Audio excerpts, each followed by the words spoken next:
जिस बदलाव की बात मैंने शुरू में कही, अगर हम समय के साथ अपने अंदर बदलाव नहीं लाएंगे और किसी एक चीज को पकड़ के बैठे रहेंगे, तो हो सकता है कि जिस आदर्शवाद में, जिस एक ऐसी स्थिति में आप रह रहे हो जहां सब कुछ ठीक है, जहां कानून से चलता हो राज,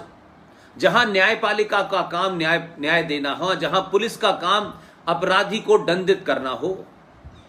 एक आदर्श व्यवस्था में जब आप रहते हैं तो आपको बहुत ज्यादा चिंता नहीं करनी होती, क्योंकि जो राज्य का काम है, राज्य अपना काम पूरी ईमानदारी के साथ निभाता है। जैसे आप ईमानदारी से टैक्स देते हैं,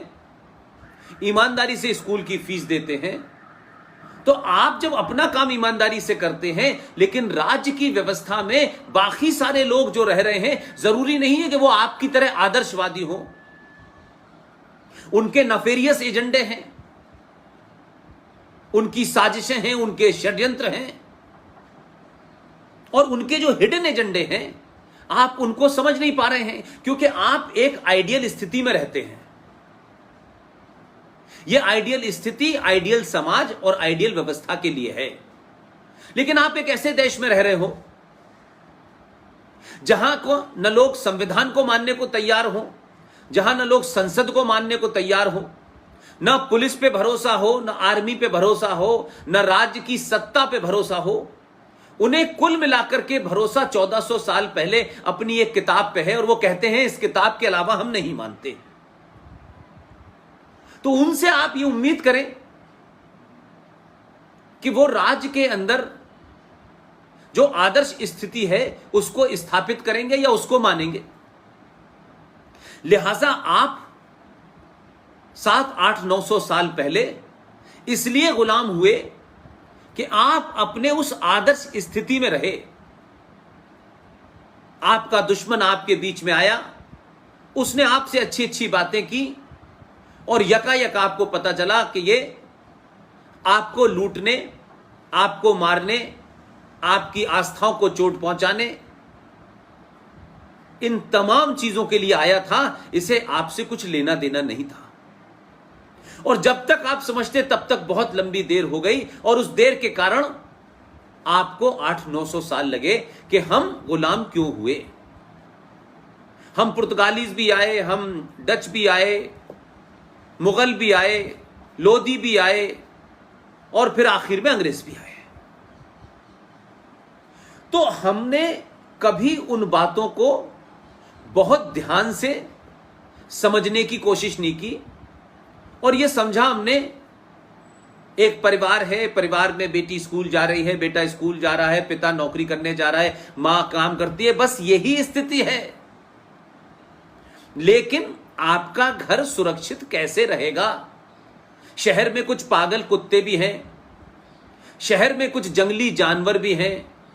शहर में कुछ ऐसे लोग भी हैं कि जब तक हत्या न कर दें तो उनकी प्यास नहीं बुझती। देश में और शहर में ऐसे भी लोग हैं जो लुटेरे हैं, जो बलात्कारी हैं। तो आप अपने घर का दरवाजा बंद कर लेंगे, उससे उनकी गिनती कम नहीं हो जाएगी, और वो जो उनकी प्रवृत्ति है, जो उनकी सोच है, वो कमजोर नहीं हो जाएगी। तो अगर आपको अपने घर को पागल कुत्तों से सुरक्षित रखना है, जंगली जानवरों से सुरक्षित रखना है, शहर में भेड़ियों से अपने आप को सुरक्षित रखना है,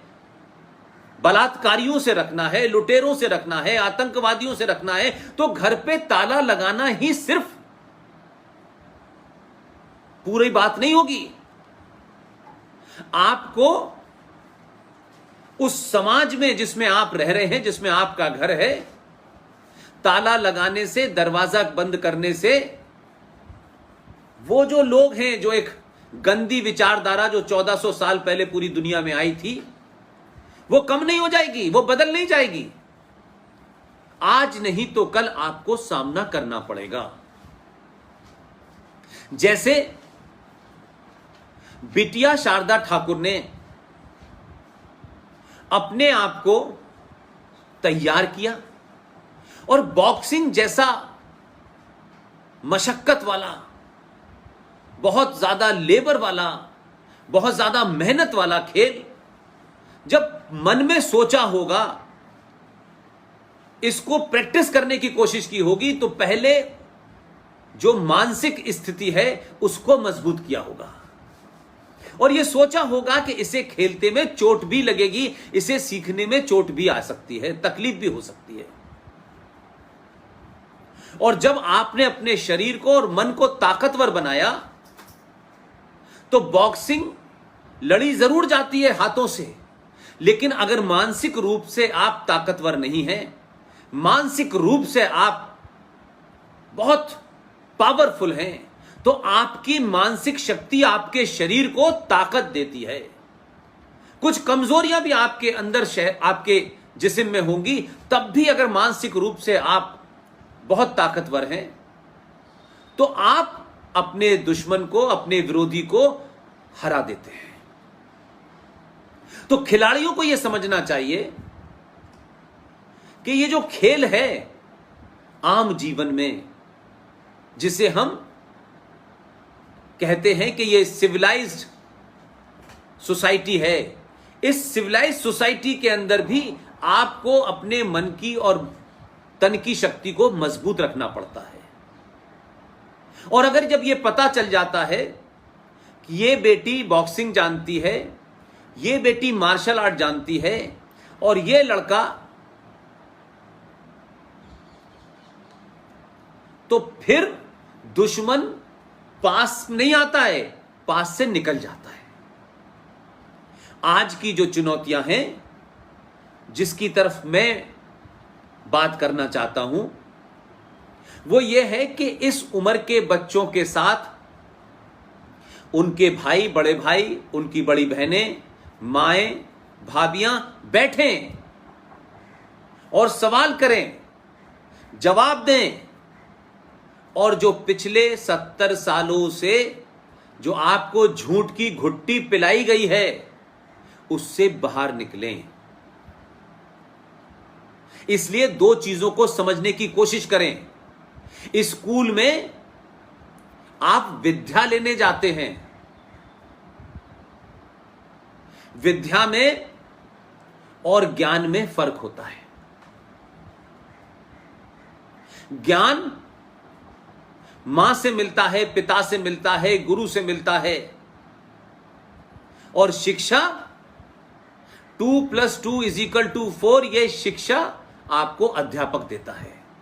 उससे आपकी मार्कशीट के नंबर ज्यादा और कम होते हैं, लेकिन हमारे यहां शिक्षा को ही ज्ञान मान लिया गया है। जिसकी मार्कशीट में 100 में से 90 नंबर हैं, वो ज्यादा अक्लमंद है, ऐसा होता नहीं है।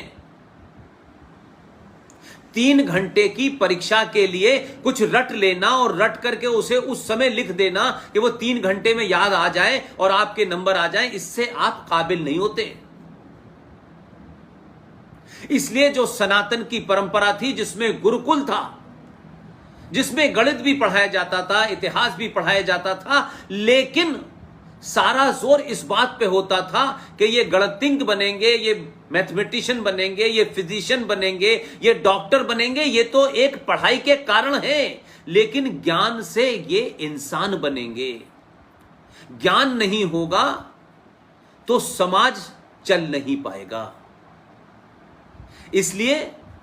हमने ज्ञान को पीछे छोड़ दिया और मार्कशीट के पीछे भागने लगे, और इस मार्कशीट ने आपको कहां पहुंचा दिया है कि सारा समाज में उथल पटल इस मार्कशीट के कारण हो रही है। 3 घंटे में जो आदमी किसी चीज को रट ले और उसको लिख दे, वो ज्ञानी, और जो 5 मिनट में बड़े से बड़ी समस्या, बड़े से बड़ा सवाल सॉल्व कर दे, वो अज्ञानी आदमी है। दुनिया में आप जितने भी वैसे लोगों को देखेंगे जिनका नाम हम याद करते हैं, उनके पास 5-5 PhD की डिग्रियां नहीं है, उनके पास कोई बहुत बड़ा पद नहीं है, लेकिन दुनिया को चलाने वालों में जो ज्ञान है, उसके कारण ये दुनिया चल रही है, ये राष्ट्र चल रहे हैं, ये परंपराएं चल रही हैं। किसी स्कूल में यह बताया जाता है कि हमें अपने माता पिता के पैर छूने चाहिए, हमें बड़ों के साथ कैसे व्यवहार करना चाहिए, हमारी अपने माता पिता के प्रति क्या जिम्मेदारी है। इसलिए जब भारत में गुरुकुल थे तो उन गुरुकुल में ऐसे बच्चे पैदा होते थे कि उस दौर में एक भी,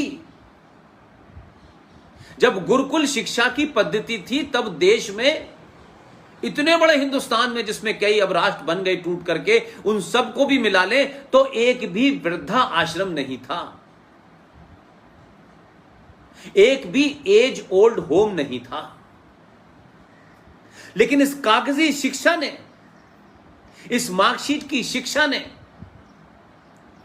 हमने इस मार्कशीट के माध्यम से